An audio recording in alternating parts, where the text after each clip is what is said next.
வணக்கம். தலைப்புச் செய்திகள்.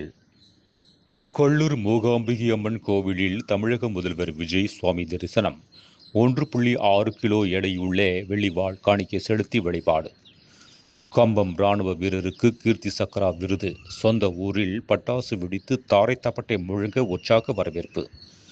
ராஜினாமா செய்த 4 எம்எல்ஏக்கள் மீது நடவடிக்கை தொடங்கிவிட்டது. விளக்கம் கேட்டு நோட்டீஸ் அனுப்பியுள்ளோம். தமிழக சட்டப்பேரவை சபாநாயகர் ஜே.சி.டி. பிரபாகர் தகவல். 5 ஆண்டுகளுக்குள் திருச்சி மாவட்டம் தமிழகத்தின் மிகச்சிறந்த மாவட்டமாக தரம் உயர்த்தப்படும். இந்து சமய அறநிலைத்துறை அமைச்சர் எஸ். ரமேஷ் பேட்டி. தாவேகா அரசு மீதான குதிரை பேர முறைகேடு புகார்கள் குறித்து சிபிஐ விசாரணைக்கு உத்தரவிடக் கோரி உச்சநீதிமன்றத்தில் வழக்கு. தமிழக முதல்வர் தொடங்கி வைத்த சிங்கப்பெண் பாதுகாப்பு படை என்பது முந்தைய திமுக ஆட்சியில் செயல்பட்ட பிங்க் ரோந்து காவல் பிரிவு தான். முன்னாள் அமைச்சர் பி. கீதா ஜீவன் பேட்டி.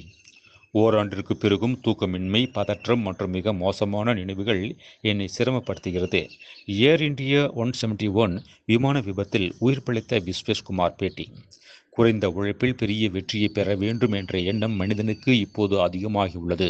மதுரை உயர்நீதிமன்ற நீதிபதி ஆனந்த் வெங்கடேஷ் பேச்சு.